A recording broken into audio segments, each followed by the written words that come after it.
Hey guys, I hope that you are all doing well this evening. We had a pretty good day down here in Saltillo. I think we had a little bit of rain, but it wasn't too much. But anyway, again, I hope everybody's doing great. I hope that you're having a good week.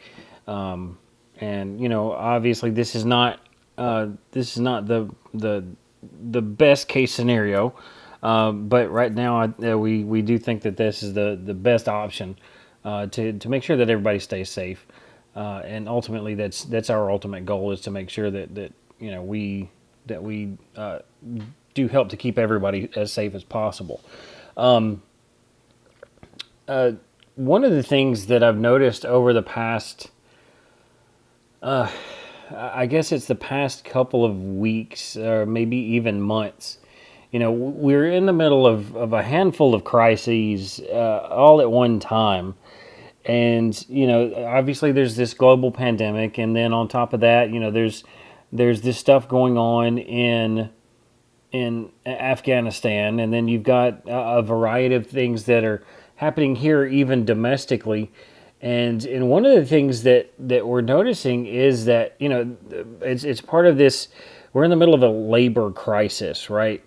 And one of the things that I see is, I see a lot of people that are behaving well. And what we see is we're seeing a lot of people who are choosing to work in spite of the fact that, they're they could just as easy stay home and do things at home. But now what you've got is you've got this labor shortage. And I've seen a lot of positive response to that, as far as, a lot of the encouragement that goes along with making sure that people are nice to those who have chosen to continue to work. And especially in terms of those working in a service industry.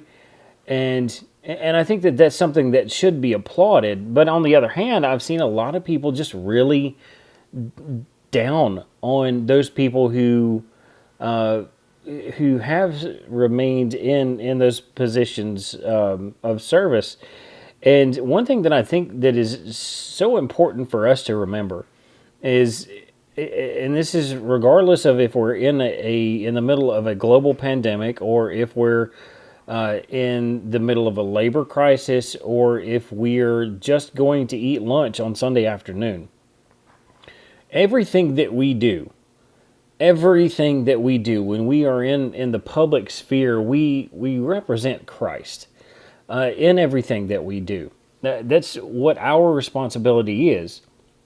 And a huge part of that, when we have certain examples by Jesus and by the apostles, the greatest thing that we can do in order to represent Christ is to show other people the love that Christ has for us. And the way that we do that is by making sure that we love our neighbor. Now, there are things that we're going to do when we do love our neighbor, and there will be things that we'll avoid when we love our neighbor. And the question then becomes, who is our neighbor? Our neighbor is anybody who we might pass, whose life might pass our own in a day. And like when we look at Scripture, how is it we're supposed to treat them? What things are we supposed to do? How do we show love to those people?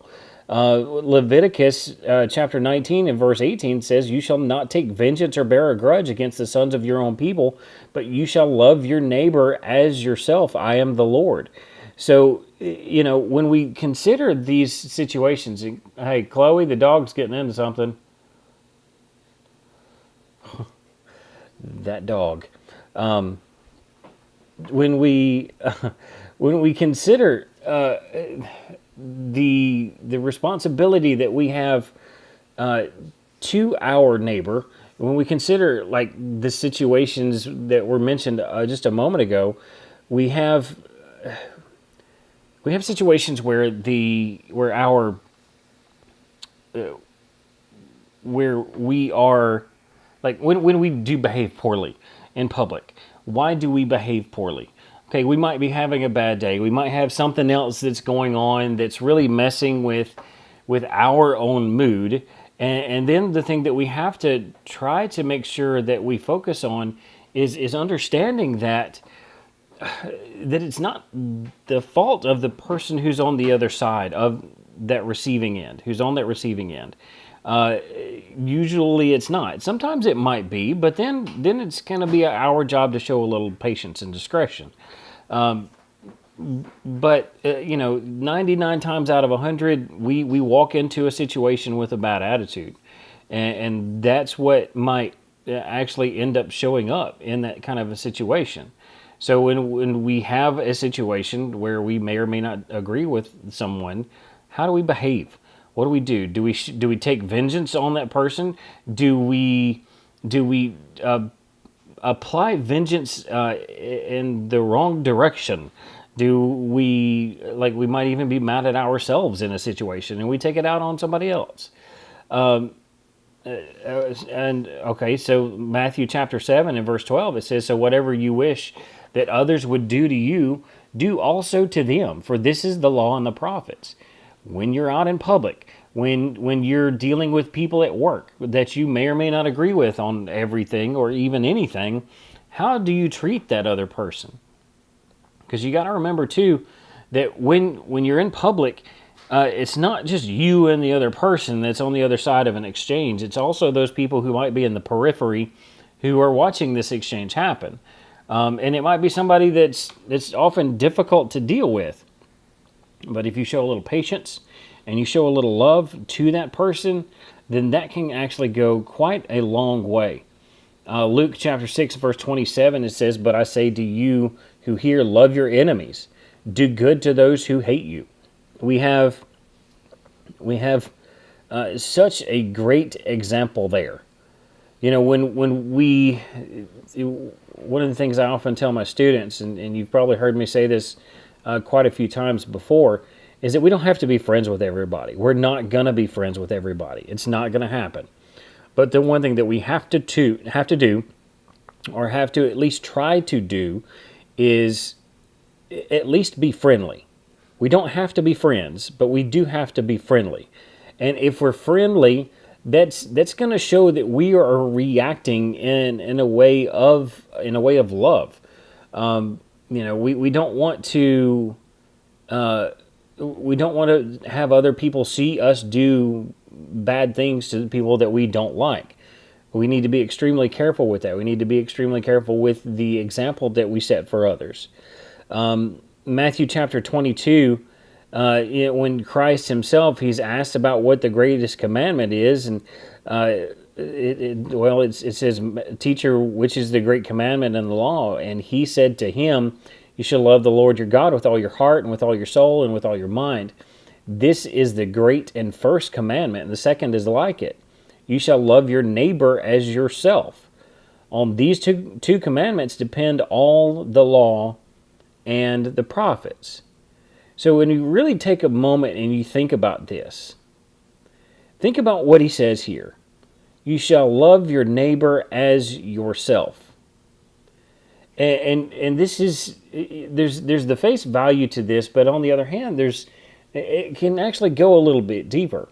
Especially when you consider how well we sometimes treat ourselves, or maybe even how poorly we treat ourselves, and maybe the reaction that we have to other people can be a reflection of what we think about ourselves. Many times we have a very poor self-image.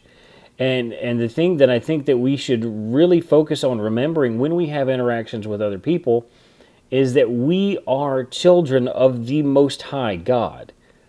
And a lot of times we like to take time, we take time out of our day to beat ourselves up over things that are might even be trivial.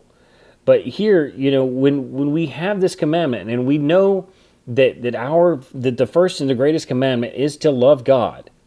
Okay, we talk about these. Today in my classes about things that make us happy, and you know we talked about families, and we talked about friends, and a lot of people brought up things like, okay, I like to play golf, that makes me happy, or my car, or any number of things there. And you know, I mentioned that a lot of those things are great, but do they all return that kind of affection? And family and friends, they'll return that affection, but the whole point here is that when we talk about this idea of real and true happiness, this idea of real and true happiness can come from God, because what we have here is we have this love that we give to God, but this love is also reciprocated back to us. And those are things, that's something that we can take a great deal of comfort in knowing that God is on our side. God has allowed us an avenue, one, to go talk to Him whenever we want to, a way to study so that we can live a more fruitful and stress-free life, first of all. And then, you know, we've also got we've got this commandment here in which we know that we are to love our neighbor as ourselves. If we love ourselves, and we love the fact that we have a God who has sent His Son to die on a cross for us, and we realize that, and we treat ourselves accordingly, then maybe we'll be more apt to be more patient with those people who are around us, and maybe we'll want to treat them with a greater amount of love. And that's kind of the challenge for all of us, isn't it? It's our challenge to want to work with others who may sometimes may even make life a little difficult. But the challenge here for us for the rest of this week is to make sure that we're representing Christ, that we're representing God in all of the interactions that we have with all of those that we might run in contact with. Again, I hope you guys are doing great. I love all of you. I hope that you're having a great week. If you need anything between now and Sunday, feel free to reach out to me. If not, then I will see you guys at 9:30 on Sunday morning. Love you. Bye.